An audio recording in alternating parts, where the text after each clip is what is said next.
From heroes to exiles, the unraveling story of two female cops' sudden termination shocked everyone. In this video, we uncover the shocking story of two female police officers whose actions led to their ultimate termination from the force. Prepare to be astonished as we delve into the events that unfolded, revealing the circumstances that led to their dismissal.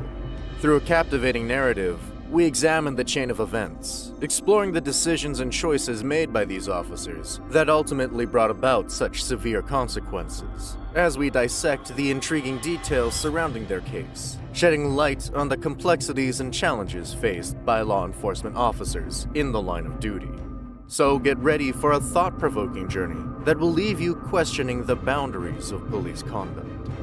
This episode, which comes to us from the Police Activities channel, discusses speeding, officer discretion, and vehicle searches. On April 7th, 2018, officers from the Roswell Police Department pulled over Georgia resident Sarah Webb for allegedly speeding on her way to work in Duluth, Georgia. After Miss Webb pulled over, Officer Courtney Brown approached the vehicle. Stay in the car. Sorry, my window doesn't hold. Officer Brown, Roswell Police Department. You know how fast you were just going, ma'am? I'm so sorry, I'm late for work. So you could go over 80 miles per hour on 92? No, ma'am. You have your driver's license and your insurance card?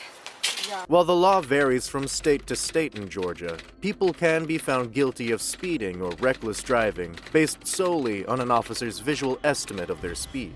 In this instance, Officer Brown admits that she was not equipped with any speed detection devices to get an accurate measurement of Miss Webb's speed.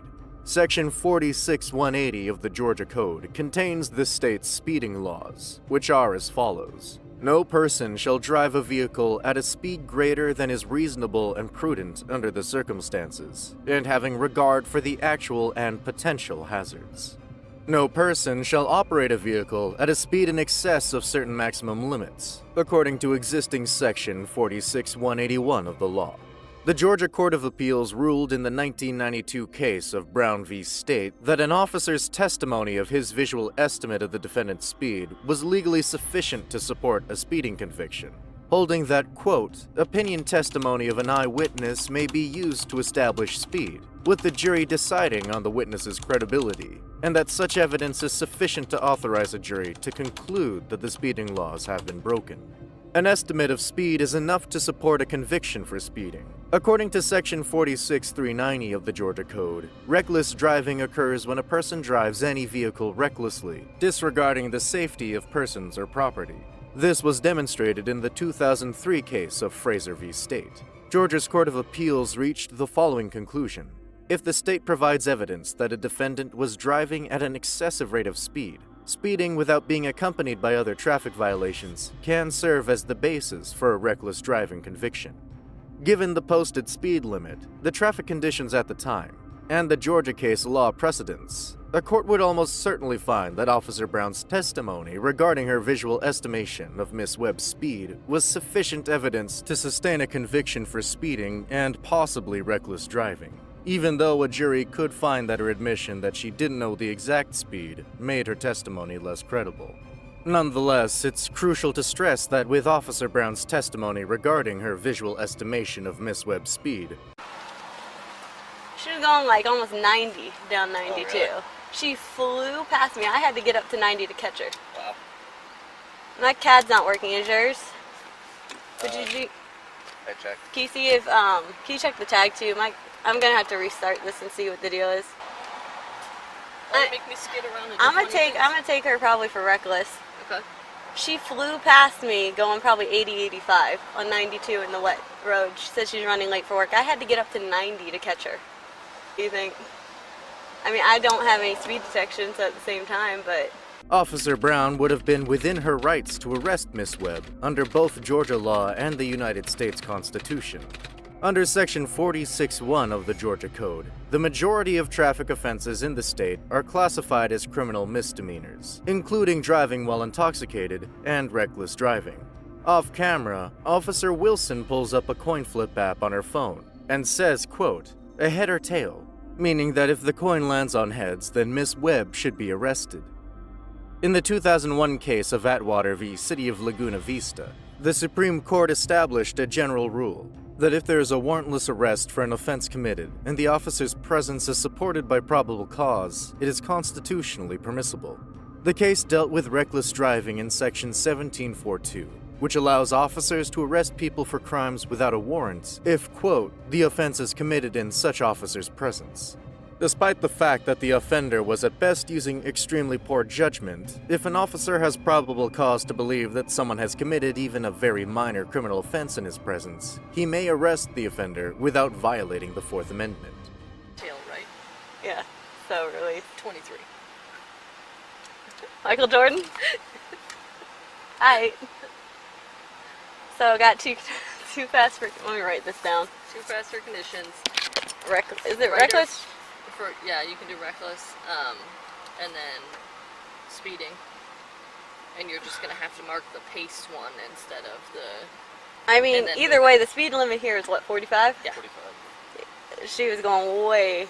Yeah. I mean... Because I haven't done one, like, speeding like that, so that's why I'm a little bit unsure. You're going to do the patrol vehicle spot, and then it's going to ask you for moving or not moving, and you're going to do moving. Can you help me do these dang tickets? My CAD won't even log me in. Sorry. Alright, I'm gonna go. Yeah, that's not okay. Yeah.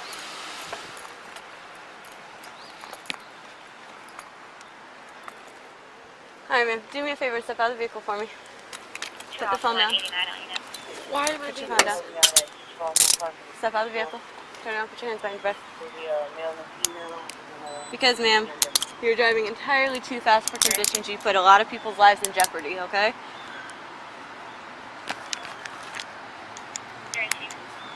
Double locking these so that they don't tighten on you. Do me a favor and step in front of my vehicle, ma'am. Step in front of my patrol vehicle. Do you have anything? Do you have anything? Do you have anything in your pockets? Do you have anything on you? A Coke sticker, stab me? Any drugs, paraphernalia, anything like that? Okay. You have a bond. Turn to the side for me. Here, move Humbercats. I'm just gonna shake this out, okay? Alright. Do me a favor, step over here. It's my patrol vehicle. Have a seat for me. First, it's important to keep in mind that officers can always search a vehicle with its owner's consent, and they do not need probable cause to request permission to search. While officers cannot search a person's vehicle based solely on a traffic violation, there are many instances where officers may conduct warrantless searches of vehicles. Take your phone with you. Now your makeup bags and all that. Is it okay to leave those in the car? Cause you can make a phone call, but that's all you can do. If you want to call them, you're allowed to call them, but... Okay. Okay. Give me 1 second, I'll let you call them, okay?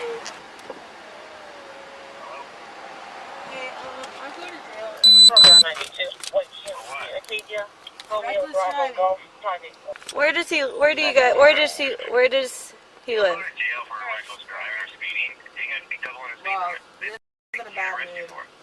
Okay, have a good day, sir. There's no reason that I should be letting go right now. Okay. The charges against Miss Webb, who was pulled over and charged with reckless driving and driving too fast for the conditions, were later dropped. On July 18, 2018, Roswell Police Chief Rusty Grant condemned the officer's actions in a video statement posted on Facebook and announced that the department was conducting a top-down assessment of the organization and hiring an outside consultant to conduct an audit. On July 26, 2018, Officers Brown and Wilson were fired as a result of the incident. There's no doubt that the majority of Officer Brown's actions were lawful, but there are serious ethical questions to be raised about basing the decision to arrest someone on the fact that they were speeding, violating several aspects of departmental policy, general policing standards, and displaying poor character and an overall questionable ethical aptitude. While there's no doubt that Officer Brown's actions did not necessarily violate the law, there are serious ethical questions to be raised about basing the decision to arrest someone on those factors. We commend Ms. Webb for conducting herself admirably throughout the interaction, and for following up the encounter with the appropriate channel of complaint. In the end, all charges against Ms. Webb were dropped, and although she was evidently upset in the body camera footage, Her ability to remain calm and compliant likely contributed to her charges being dismissed. Share your thoughts in the comments about their behavior. Join our YouTube channel dedicated to exploring the captivating world of police encounters and ethics. Delve into thought-provoking discussions, analysis of real-life scenarios, and gain a deeper understanding of the challenges faced by law enforcement. Subscribe now and be part of the conversation that shapes a more informed society.